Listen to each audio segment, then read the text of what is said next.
आज हम एक ऐसे महापुरुष के जीवन के बारे में और उनके द्वारा बताई गई शिक्षाओं के बारे में पढ़ेंगे। कुटिल नीति के नाम से उनको जाना जाता है। उन्होंने दुनिया को, समाज को कई ऐसे ज्ञान विज्ञान से जुड़ी हुई चीज़ें बताई। उन्होंने बताया कि किस तरह से हम हमारे यदि कोई कार्य नहीं बनते हैं तो साम दाम दंड भेद नीति के माध्यम से उन कार्यों को बना सकते हैं। तो आप समझ गए होंगे कि मैं किसकी बात कर रहा हूँ। कौटिल्य 370 ईसा पूर्व से 283 ईसा पूर्व के बीच इनका समय था। कौटिल्य का जन्म 370 ईसा पूर्व प्राचीन भारत की ऐतिहासिक नगरी आर्यावर्त के एक गरीब ब्राह्मण चाणक्य के यहाँ हुआ था। उनके बचपन का नाम विष्णुगुप्त था। पिता का नाम चाणक्य होने के कारण उन्हें चाणक्य के नाम से तथा उनकी कुटिल नीति, शासन कला में विशेष ज्ञान तथा इस विषय में अद्भुत रुचि के कारण कौटिल्य नाम से भी जाना जाता है। तो इस तरह से हमने देखा कि कौटिल्य जो हैं पिता चाणक्य नाम की वजह से चाणक्य भी पुकारे जाते हैं, कुटिल नीति की वजह से कौटिल्य भी उनको पुकारते हैं और उनके बचपन का नाम विष्णुगुप्त था। तो ये तो हो गया कौटिल्य का संक्षिप्त जीवन परिचय। अब हम चलते हैं कि कौटिल्य द्वारा राज्य की उत्पत्ति के सिद्धांत के बारे में क्या बताया गया। तो कौटिल्य राज्य को आवश्यक संस्था मानते हैं। आपने पश्चिमी विचारकों को पढ़ा होगा, वो राज्य के बारे में अलग अलग विचार रखते हैं, बुराई है, आवश्यक बुराई है। लेकिन कौटिल्य राज्य को आवश्यक संस्था मानते हैं। उनके अनुसार राज्य से पूर्व एक ऐसा समय था जब शासन शक्ति पर आधारित था। राज्य के आने से पहले समाज कैसे चलता था? जिसकी लाठी उसकी भैंस, यानी शक्ति के बल पर समाज चलता था। शक्तिशाली वर्ग दुर्बल वर्ग को सताता था, उनका शोषण करता था। इसको मत्स्य न्याय कहा गया है।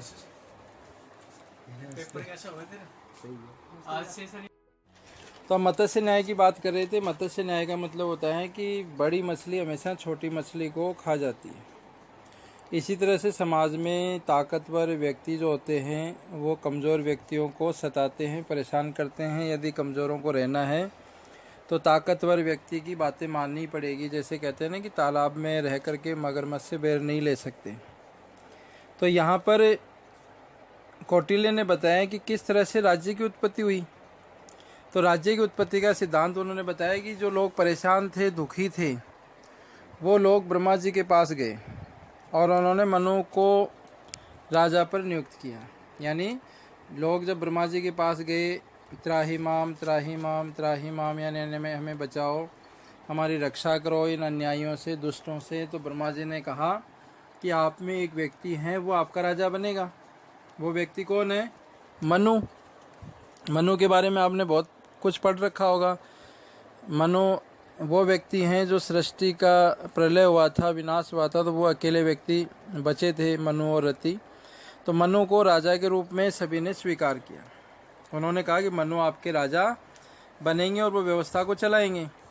लेकिन राजा बनने के बाद वो यदि प्रशासन चलाते हैं तो सभी लोगों का दायित्व है कि मनु को राजा के रूप में स्वीकार करें और व्यवस्था को बनाए रखने के लिए मनु को वो अपने मवेशियों, सोने चांदी और अन्न का 5वां भाग और व्यापार का 10वां भाग टैक्स के रूप में, कर के रूप में देंगे। क्यों? क्योंकि मनु प्रशासन को चलाएंगे और प्रशासन को चलाने के लिए वो ये कार्य नहीं कर पाएंगे। तो ऐसे में उन्हें टैक्स के रूप में उनके घर की आवश्यकताओं की पूर्ति होगी, प्रशासन की आवश्यकताओं की पूर्ति होगी। इसके माध्यम से वो अत्याचारियों को अत्याचार करने से रोकेंगे और गरीब, असहाय, दरिद्र व्यक्तियों की सहायता करेंगे। इस प्रकार राज्य अस्तित्व में आया और लोगों को असह्य अवस्था से मुक्ति प्राप्त हुई। तो राज्य कैसे बना? कौटिल्य ने बताया कि इस तरह से राज्य का निर्माण हुआ, राज्य का जन्म हुआ। और जो लोग दुखी थे, ताकतवर लोगों से, उनसे उनको मुक्ति दिलाई गई। कौटिल्य ने राज्य के असह्य अर्थात मनु को ही राजा माना और कहा कि राजा का कर्तव्य अपनी प्रजा की रक्षा करना है और उसे सुखी बनाना है। राजा का क्या दायित्व है? राजा का दायित्व है कि अपनी प्रजा को वो सुखी बनाए, उनके दुख दर्द को दूर करे। तो राजा को शक्तिशाली बनने और बनाने के लिए, प्रजा को सुखी करने के लिए कौटिल्य ने राजा को कुछ दिशा निर्देश दिए जिन्हें हम कौटिल्य का सप्तांग सिद्धांत के नाम से जानते हैं। कौटिल्य के 7 सिद्धांत, ये बहुत ही इम्पोर्टेंट क्वेश्चन है, हर बार ये आता है ये क्वेश्चन। तो कौटिल्य का सप्तांग सिद्धांत हम पढ़ने जा रहे हैं। कौटिल्य ने राज्य की तुलना एक विराट मनुष्य के रूप में की है। राज्य क्या है? यानी राज्य को निर्माण के लिए जैसे आज के समय में हम पढ़ते हैं कि 4 चीज़ों की आवश्यकता होती है: जनसंख्या, भूमि, सरकार और संप्रभुता। कौटिल्य राज्य को एक मनुष्य का रूप बता रहे हैं कि जैसे मनुष्य का निर्माण अंगों से होता है, कई सारे अंग जब आपस में मिलते हैं तो एक मनुष्य शरीर का रूप बनकर के सामने आता है, वैसे ही एक राज्य को बनाने के लिए कौटिल्य 7 चीज़ें बता रहे हैं। वही एक भारतीय विचारक हैं जिसने राज्य को पूर्ण रूप से परिभाषित किया है। उन्होंने राज्य के 7 अंग बताए हैं जो प्रत्येक एक दूसरे से जुड़े हुए हैं। ये 7 अंग हैं: राजा, अमात्य, जनपद, दुर्ग, कोष, सेना और मित्र। कौटिल्य के अनुसार राजा सर्वोच्च सत्ताधारी है। कौटिल्य राजा को इन 7 अंगों में सबसे ऊपर रखते हैं। मंत्री उसको परामर्श देगा, मित्र राज्य कोष मुंह होगा, सेना मस्तिष्क होगी, दुर्ग हाथ होंगे तथा जनपद पैर के समान होंगे। ये सभी एक दूसरे के पूरक हैं जो संपूर्ण शासन व्यवस्था को संतुलित करते हैं। यानी जिस तरह से हमारे शरीर का निर्माण, हमारे शरीर का विकास शरीर के अलग अलग अंग करते हैं। मुंह खाने का काम करता है, दिमाग सोचने का काम करता है, मस्तिष्क जो है हाथों को आदेश देता है और वो हाथ तुरंत शरीर जहाँ भी खतरे में होता है वहाँ से हमें दूर करते हैं। तो ऐसे ही राज्य के निर्माण के लिए 7 चीज़ें कौटिल्य ने बताई, तो इनको हम बारी बारी से पढ़ेंगे। कौटिल्य द्वारा वर्णित अंगों को निम्न प्रकार से स्पष्ट किया जा सकता है। तो इनमें सबसे प्रथम स्थान पर आता है राजा। राजा, कौटिल्य ने राजा को सर्वोपरि माना है। उसके अनुसार राजा सर्वगुण संपन्न होना चाहिए, क्योंकि राजा ही मेन है। राजतंत्रात्मक व्यवस्था में राजा मेन है। राजा पूरे देश को चलाएगा, शासन को चलाएगा। तो राजा में यदि गुण नहीं होंगे तो वो राज्य सुरक्षित नहीं हो सकता। राजा में सर्वगुण होने चाहिए। यदि वो अवगुणी होगा तो उसका राज्य खत्म हो जाएगा, नष्ट हो जाएगा। वो अपने दुर्व्यसनों, दुर्गुणों की वजह से राज्य को खत्म कर सकता है। तो गुण जरूरी हैं। और गुण कौन कौन से होने चाहिए? तो कौटिल्य ने राजा के 4 प्रकार के गुण बताए। पहला गुण कौटिल्य ने बताया अभिगामी गुण, यानी वह उच्च कुल में उत्पन्न व्यक्ति होना चाहिए। आज के समय में तो कुल, वंश, जाति सरकार ने खत्म कर दी, लेकिन उस समय राजपूत वर्ग जो था वो प्रशासन को देखता था, चलाता था। उच्च कुल उत्पन्न, यानी उच्च कुल में उत्पन्न व्यक्ति जो होता है कौटिल्य की नज़र में वो शासन को चलाने में श्रेष्ठ है। तो राजा का पहला गुण था अभिगामी गुणों में कि वह उच्च कुल में उत्पन्न होना चाहिए, धर्म में रुचि रखने वाला होना चाहिए, धर्म में आस्था होनी चाहिए। आज तो हम देखते हैं कि राजनीति को धर्म से अलग कर दिया है, लेकिन पहले राजा का धार्मिक होना जरूरी था। परिश्रमी होना चाहिए, महत्वाकांक्षी, सत्यवादी, आदर करने वाला, दूरदर्शी, सामंतों को वश में करने वाला होना चाहिए। तो कौटिल्य ने राजा के ऐसे बहुत सारे गुण गिनाए और ये सभी गुण कौटिल्य के अनुसार राजा में होने चाहिए। दूसरे गुण उसने बताए प्रजा विषय गुण। प्रजा यानी उसकी, जैसे आज तो हम नागरिक हैं और जो देश गुलाम होता है वहाँ की जनता, जहाँ राजा का राज होता है वो प्रजा कहलाती है। तो वह शास्त्रों को समझने वाला, तर्क शक्ति युक्त, स्मरण शक्ति युक्त, यानी उसकी याददाश्त अच्छी हो, शास्त्रों का अनुभव हो, तर्क वितर्क कर सकता हो, किसी भी चीज़ के तर्क वितर्क के आधार पर सही और गलत साबित कर सकता हो, संकट में रक्षा करने वाला, योग्य मंत्रियों की नियुक्ति करने वाला, चापलूस या रिश्तेदारों को यहाँ नियुक्त नहीं करना है, यहाँ योग्य व्यक्तियों को प्रशासन में लाना ताकि प्रशासन अच्छा हो। तीसरे वर्ग में उत्साह गुण आते हैं, जैसे वह हाथी, घोड़े, अस्त्र शस्त्र इनको चलाने, क्योंकि उस ज़माने में कोई हवाई जहाज़ या हेलीकॉप्टर तो होता नहीं था कि बैठ कर चले गए।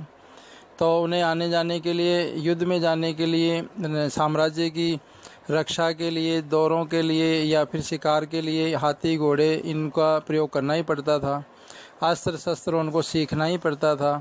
उत्साहित होना जरूरी है और सभी प्रकार के अस्त्र शस्त्रों का उसे ज्ञाता, शास्त्रों का ज्ञान, बलवान होना जरूरी था, क्योंकि एक दुर्बल शासक है वो राज्य की रक्षा नहीं कर सकता। चौथा गुण इसमें बताया कौटिल्य ने व्यक्तिगत गुण, यानी उसके कुछ पर्सनल गुण भी होने चाहिए। व्यक्तिगत गुण में वह काम क्रोध लोभ मोह से दूर होना चाहिए, क्योंकि जो व्यक्ति काम क्रोध लोभ मोह में पड़ जाता है फिर वो गलत कार्य करना शुरू कर देता है और उसका साम्राज्य, बड़े से बड़ा साम्राज्य नष्ट हो जाता है। हंसमुख होना चाहिए, उसे मीठे वचन बोलने वाला होना चाहिए। कौटिल्य कहता है कि राजा किसी के अधीन नहीं होना चाहिए। राजा यदि अधीन है तो फिर वो सही निर्णय नहीं लेगा, और जिस व्यक्ति के अधीन है फिर वो उसे अपने हाथ की कठपुतली बनवा कर उससे सही और गलत करा सकता है। आमात्य राज्य का दूसरा अंग है आमात्य। आमात्य का मतलब मंत्री, जैसे हम आज देखते हैं प्रधानमंत्री, उस समय आमात्य यानी मंत्री। कौटिल्य कहता है कि योग्य व्यक्ति को सोच समझकर इस पद पर नियुक्त करना चाहिए। ये एक बड़ा पद होता है राजा के बाद, और इस पद पर योग्य व्यक्ति को नियुक्त करना चाहिए। अयोग्य व्यक्ति को यदि नियुक्त कर दिया, रिश्तेदार को यदि नियुक्त कर दिया, मित्र को या चापलूस को इस पद पर नियुक्त कर दिया तो वो राजा और राज्य जल्दी डूब जाएगा। तो उसे ऐसे व्यक्तियों से दूर रहना चाहिए। आमात्य का कार्य राजा को परामर्श देना है और हमेशा उसके साथ रहना है, और मंत्रणा करेगा यानी उसे परामर्श देगा और हमेशा साथ रहेगा, गोपनीय बातों को गोपनीय रखेगा। तो यदि योग्य व्यक्ति होगा तब तो वो इन जिम्मेदारियों को निभा लेगा, और उसमें यदि इन योग्यता का अभाव होगा तो फिर उसका साम्राज्य है वो खतरे में पड़ सकता है। वह राज्य की गुप्त जानकारियां हैं शत्रु को दे सकता है।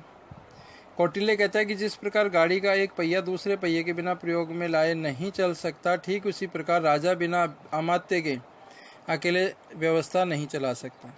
तो यानी जैसे गाड़ी के दो पहिए, दोनों में से कौन कमज़ोर है और कौन शक्तिशाली, दोनों ही शक्तिशाली हैं, दोनों का ही प्रयोग बराबर होता है, दोनों ही गाड़ी को आगे चलाने में काम में आते हैं। तो कौटिल्य ने राजा के बराबर अमात्य को रखा, यानी वो राजा तो नहीं लेकिन राजा से कम भी नहीं, यानी इतने गुण उसमें होने ही चाहिए। वह अमात्य को आवश्यक मानता है और कहता है कि वह चतुर, ईमानदार, स्वामी भक्त, संयमशील, अर्थशास्त्र का ज्ञाता और उत्साहपूर्ण होना चाहिए। राजा में जिस तरह के गुण होने चाहिए वही गुण उसके अमात्य में भी होने चाहिए, क्योंकि यही वो दो व्यक्ति हैं जो पूरे साम्राज्य को चलाते हैं। और ये मैं तो ये कहूँगा कि अमात्य जो है राजा से भी ज़्यादा परिश्रमी होता है, उसे पूरे प्रशासन की जानकारी रखना ज़रूरी है। राजा तो कई बार लापरवाही बरत सकता है, लेकिन अमात्य जो है वो इस प्रशासनिक व्यवस्था को पूरी ईमानदारी से देखता है और राजा को उचित और अनुचित कार्यों की जानकारी देता है। तो अमात्य का पद बड़ा महत्वपूर्ण पद है। फिर हम चलते हैं तीसरे पॉइंट पे, वो है जनपद। राज्य के तीसरे अंग जनपद से कौटिल्य का तात्पर्य जनता तथा प्रदेश की भूमि से है। वह कहता है कि भूमि पर 100 ग्राम अथवा 500 परिवार होने चाहिए। आज की समान विशाल साम्राज्य, राष्ट्र राज्य, जनसंख्या वाले देश उस समय नहीं हुआ करते थे। तो कौटिल्य ने माना कि यदि एक अच्छा देश बनाना है, अच्छा राज्य बनाना है, तो कम से कम 100 ग्राम यानी 100 गांव या 500 परिवार तो होने ही होने चाहिए। वह जनपद के गुणों का वर्णन करते हुए कहता है कि जनपद के चारों ओर तथा मध्य में दुर्ग हों, चारों ओर भी दुर्ग हों और मध्य में भी दुर्ग हों। वहाँ की जलवायु, दुर्ग यानी किले होने चाहिए ताकि संकट के समय हम उनमें आश्रय ले सकें, जनता की रक्षा कर सकें। जलवायु अच्छी होनी चाहिए, स्वास्थ्यवर्धक होनी चाहिए, मिट्टी वहाँ की उपजाऊ होनी चाहिए ताकि कम परिश्रम से अधिक अन्न को हम उत्पादित कर सकें। सामंत निर्बल होने चाहिए और शत्रुओं की संख्या कम होनी चाहिए। नागरिक आज्ञा पालक होने चाहिए, खनिज पर्याप्त होनी चाहिए, किसान परिश्रमी होने चाहिए, वस्तुओं का क्रय विक्रय की सुविधा होनी चाहिए। तो यानी एक राज्य में जन कल्याणकारी राज्य, जैसे हम देखते हैं आजकल कल्याणकारी सरकारें ये सारे कार्य करती है, तो उन्होंने भी वहाँ पर जनपद के लिए कई सारी चीज़ें बताई कि यहाँ पर जो शक्तिशाली और निर्बल दोनों ही आसानी से अपना जीवन व्यतीत कर सके, तो किन किन चीज़ों का होना ज़रूरी वो सब वो बता रहे कि वहाँ पर होनी चाहिए। चौथा पॉइंट है कि दुर्ग, सप्तांग का चौथा पॉइंट दुर्ग। कौटिल्य के अनुसार राज्य के चारों ओर दुर्ग होने चाहिए जो संकट में सहायता कर सकें। कौटिल्य दुर्गों को सबसे महत्वपूर्ण मानता है। दुर्ग यानी किले होंगे, दुर्ग होंगे, दुर्ग शक्तिशाली होंगे, विशालकाय होंगे, तो वो संकट के समय राजा की और प्रजा की दोनों की रक्षा करते हैं। तो कौटिल्य ने 4 प्रकार के दुर्ग बताए हैं कि राजा को अपने राज्य में 4 प्रकार के दुर्ग बनाने चाहिए। पहला दुर्ग है औदिक दुर्ग। औदिक दुर्ग यानी वह दुर्ग जिसके चारों ओर पानी हो, समुद्र हो, तो दुश्मन आसानी से राजा तक, प्रजा तक ना पहुंच पाए और वह ऐसे लोगों से, दुश्मनों से अपने प्रजा की, राज्य की रक्षा कर सके। दूसरा दुर्ग उन्होंने बताया पार्वत दुर्ग, यानी वह दुर्ग जो बड़ी बड़ी चट्टानों पर, पहाड़ों पर, पर्वतों पर बना हो या उनसे घिरा हो। अब उनसे वो घिरा होगा तो शत्रु आसानी से राजा के पास, महल में, दुर्ग में, किले में नहीं पहुंच सकते। पहाड़ के ऊपर से भी पत्थर गिरा करके बड़ी से बड़ी सेना को भी, छोटी सी सेना भी आसानी से हरा सकती है।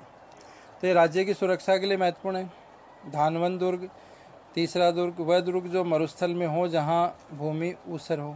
रेगिस्तान में किला बना लिया, अब शत्रु राजा है वो कई महीनों में तो मान लीजिए दुर्ग तक पहुंचता है, तो उसको जो खाने पीने की सामग्री वो ख़त्म हो जाएगी। पीने के लिए पानी नहीं मिलेगा, खाने के लिए अनाज नहीं मिलेगा। ऐसे में वो बिना युद्ध लड़े ही अब राजा तक बिना पहुँचे ही वापस लौट जाएगा।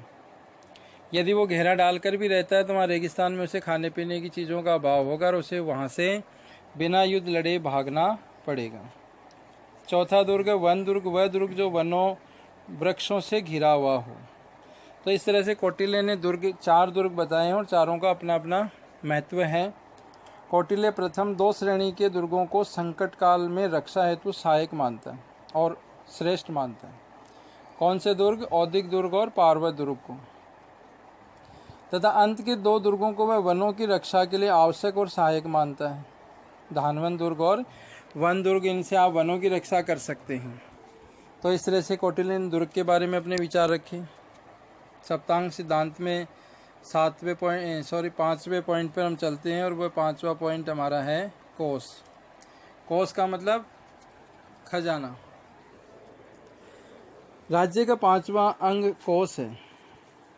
कौटिल्य कहता है कि राज्य का एक कोष हो जिसमें पूर्व शासकों और ईमानदारी से कमाया धन, रत्न, सोना, चांदी कर के रूप में लोगों से अन्न का 5वां भाग और व्यापार का 10वां भाग होना चाहिए। कौटिल्य ने क्या माना कि कोष होना चाहिए, यानी राज्य का एक खजाना होना चाहिए। राज्य को जो भी इनकम होती है, अब राज्य की इनकम के बारे में जैसा कि हमने स्टार्टिंग में पढ़ा था कि ब्रह्मा जी ने कहा था कि भाई मनु को राजा बनाएंगे और जनता जो है उन्हें 10वां भाग, और 10वां भाग किसका? व्यापार का। और जो भी वो खेतों में उत्पादित करते हैं या सोना चांदी उनको प्राप्त होता है उसका 5वां भाग टैक्स के रूप में राजा को देंगे, कर के रूप में राजा को देंगे। तो इस तरह से ईमानदारी से ये धन राजा के पास में इकट्ठा होता रहेगा। कुछ हिस्सा वो राजकाज में, प्रशासन में खर्च करेगा, बाकी अवशेष उसका बच जाता है। तो पीढ़ी दर पीढ़ी वो धन बढ़ता रहेगा, वो खजाना कहलाएगा। या फिर हम इसमें दूसरा तरीका भी देख सकते हैं कि राजा जो है वो अपने दुश्मन राज्य पर, पड़ोसी राज्यों पर आक्रमण करेगा और वहाँ से उनको हराकर वहाँ से धन संपत्ति लूट कर लाएगा। तो इस तरह से जो भी और जिस प्रकार से भी राजा को धन प्राप्त होता है वो धन उसके कोष में जमा होगा और उस कोष से वो अपने जितनी भी आवश्यकताएं उनकी पूर्ति करेगा। इस कोष में से वह प्रशासन को चलाने में पैसे खर्च करेगा, जनता की रक्षा के लिए जो सैनिक प्रशासनिक व्यवस्था लगाएगा उन पे खर्च करेगा, शांति काल यानी शांति बनाए रखने के लिए और संकट से निपटने के लिए भी जहाँ जहाँ राजा को पैसों की ज़रूरत होगी, धन की ज़रूरत होगी, उस कोष में से राजा खर्च करके जनता के हित में और जनता की रक्षा के लिए कार्य करेगा। फिर है सेना। हम पढ़ेंगे सेना। सेना के बारे में कौटिल्य सुरक्षा बनाए रखने के लिए सेना को आवश्यक मानता है। कोई भी देश हो, चाहे वो प्राचीन काल का हो चाहे आधुनिक काल का, बिना सेना के राज्य की रक्षा नहीं हो सकती। समाज को सुरक्षा देनी है, अपने देश की सीमाओं की रक्षा करनी है, तो सेना सबसे महत्वपूर्ण है और सेना सुरक्षा प्रदान करती है। तो कौटिल्य ने भी सेना के बारे में अपने विचार रखे हैं। अब वो मानते हैं कि सैनिक वही व्यक्ति होने चाहिए जो वंश परंपरा पर आधारित हो। कौटिल्य ने माना कि सभी व्यक्ति सेना में नहीं आ सकते। सेना में वही व्यक्ति आ सकते हैं जिनके दादा परदादा भी सेना में थे और जो रक्त को देख सकते हैं, दूसरे की मुंडी जो है तुरंत धड़ से अलग कर सकते हैं, जिनमें हिम्मत हो, बल हो, क्योंकि ये काम हर व्यक्ति नहीं कर सकता। कई व्यक्ति रक्त देखकर उनका दिल जो है पसीज जाता है, पसीने आ जाते हैं, डर लगने लगता है। तो कौटिल्य ने माना कि सेना में हमें योग्य और बलवान व्यक्तियों को और विशेषकर कुलीन व्यक्तियों को सेना में भर्ती करना चाहिए, क्योंकि ये पीढ़ी दर पीढ़ी यही काम करेंगे। तो एक तो इनकी स्वामी भक्ति रहेगी, वो अपने राजा के प्रति पीढ़ी दर पीढ़ी भक्ति रखेंगे। दूसरा, वो बहादुर और निडर होंगे।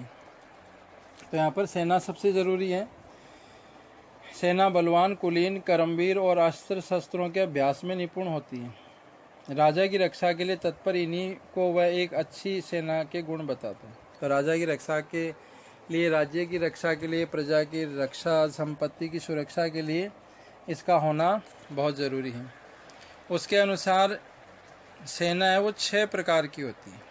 कौटिल्य ने 6 प्रकार की सेनाओं के बारे में बताया है। पहली सेना है मौल अथवा वंश।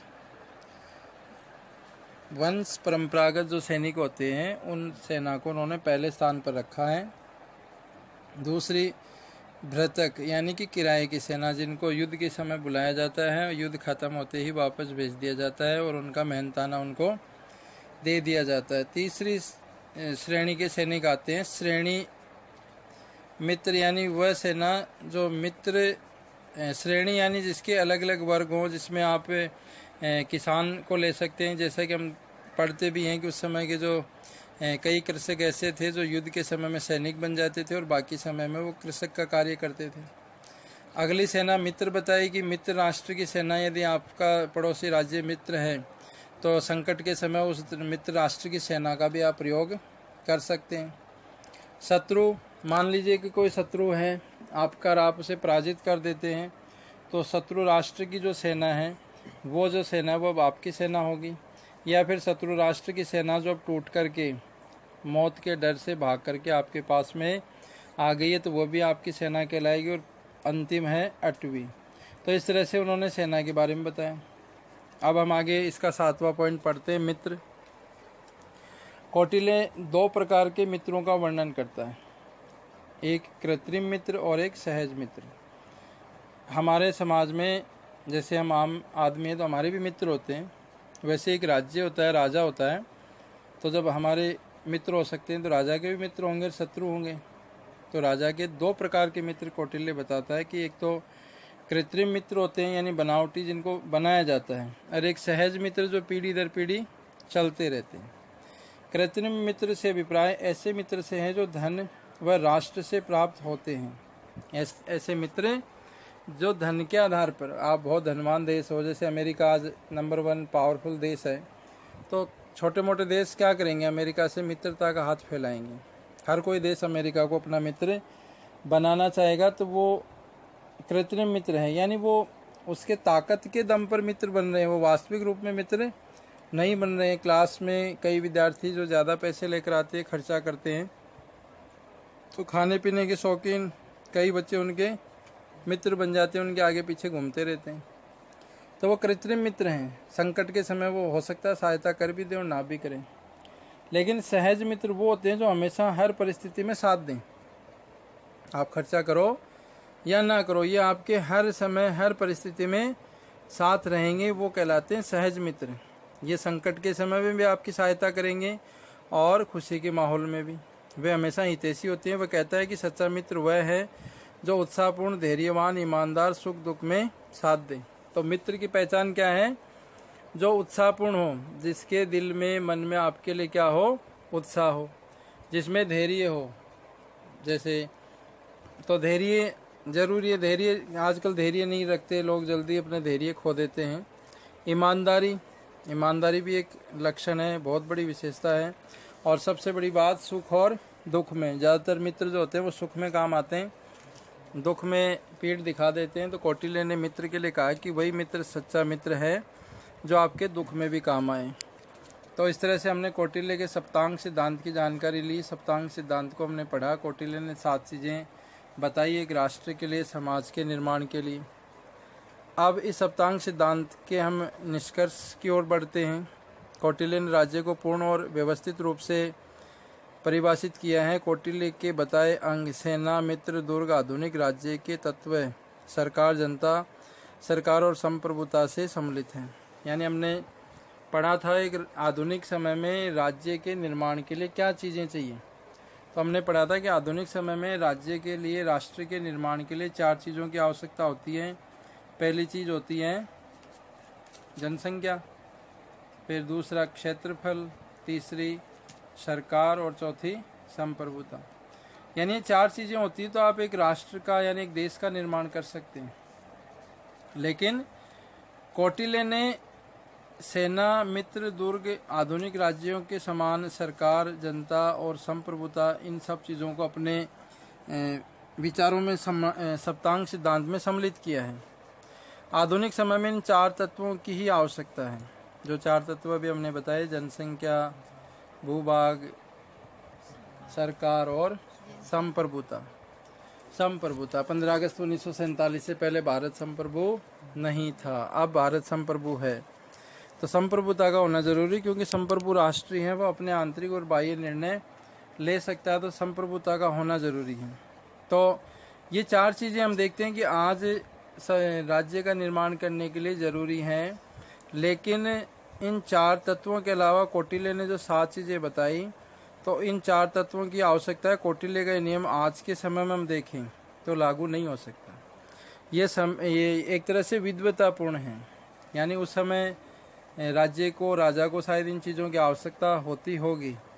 तो कौटिल्य का अपने समय के अनुसार विचार सर्वश्रेष्ठ हैं, और ये ऐसे समय में दिया गया है जिस समय मतलब हम कल्पना भी नहीं कर सकते। उस समय उन्होंने, और पश्चिमी विचारक तो ये मानते भी हैं कि भारतीय विचारकों ने इस तरह के विचार नहीं दिए, लेकिन कौटिल्य ने अपने अर्थशास्त्र में एक राज्य के निर्माण के लिए इन तत्वों का वर्णन किया और बताया है आज से काफ़ी वर्षों पहले कि एक राज्य का निर्माण कैसे हो सकता है और उसके लिए आवश्यक चीज़ें क्या हैं।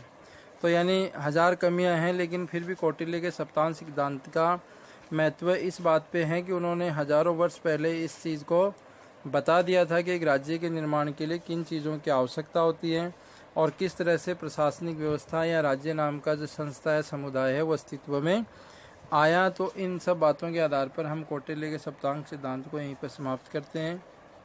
आपको किसी प्रकार की जानकारी लेनी हो तो हमारे YouTube चैनल आदि बाबा में आप आ सकते हैं, नए नए वीडियोस देख सकते हैं। उन वीडियो को आप शेयर, सब्सक्राइब और लाइक करते रहिए। आज के लिए इतना ही। जय हिंद।